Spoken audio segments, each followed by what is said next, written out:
Deesa Patan highway પર આવેલા dumping સાઇટની બાજુમાં ગંગાજી વોડામાં આજે અચાનક આગ લાગી હતી।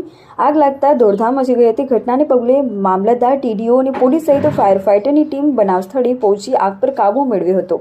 ડીસા તાલુકાના જૂના ડીસા પાસે ગંગાજી વોડા આજુબાજુના લોકો ગંદકીથી ત્રાહિમામ પોકારી ઉઠ્યા છે। લોકો અહીં મરેલા પશુઓ, મેડિકલ વેસ્ટ, સડેલા શાકભાજીને મરચાના ટુંડા નાખીને સળગાવી જતા તેના દુર્ગંધ મારતા ધુમાડાથી લોકોમાં રોગચાળાની દહેશત સેવાઈ રહી છે। તેવામાં આજે અચાનક આ કચરાના ઢગલામાં આગ લાગતા દોડધામ મચી હતી અને જોતજોતામાં આગે વિકરાળ રૂપ ધારણ કરતા આજુબાજુના લોકોમાં પણ ભયનો માહોલ ફેલાયો હતો।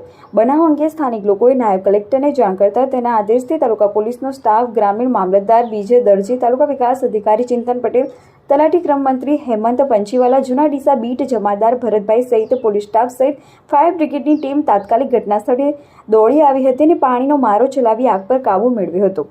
ઉલ્લેખનીય છે કે જૂના ડીસા ગામે ગંગાજી વોડાની આજુબાજુમાં અનેક લોકો વસવાટ કરે છે અને અહીં ગંગાજી વોડા પાસે અનેક ફેક્ટરીઓ આવેલી છે અને આ ફેક્ટરીઓમાંથી કેટલાય લોકો કચરો ઠાલવી જાય છે। આ સિવાય કેટલાક લોકો મેડિકલ વેસ્ટ, મરેલા પશુઓ, સડેલા શાકભાજી અને મરચાની ફેક્ટરીઓવાળા મરચાના ટુંડા પણ અહીં ફેંકીને સળગાવે છે। મરચાના ટીંડા સહિતની ચીજવસ્તુઓ સળગાવતા તેના કારણે નીકળતા ધુમાડાથી આજુબાજુના લોકોને આંખોમાં ઇન્ફેક્શન થઈ રહ્યું છે, તો કચરાના સળગાવવાથી તેના દુર્ગંધ મારતા ધુમાડાથી લોકોના આરોગ્ય સામે પણ ખતરો ઊભો થયો છે। ત્યારે વારંવાર બનતી આગની ઘટનાઓ માટે જવાબદાર લોકો સામે તંત્ર કાર્યવાહી કરે તેવી સ્થાનિક લોકોની માંગ છે।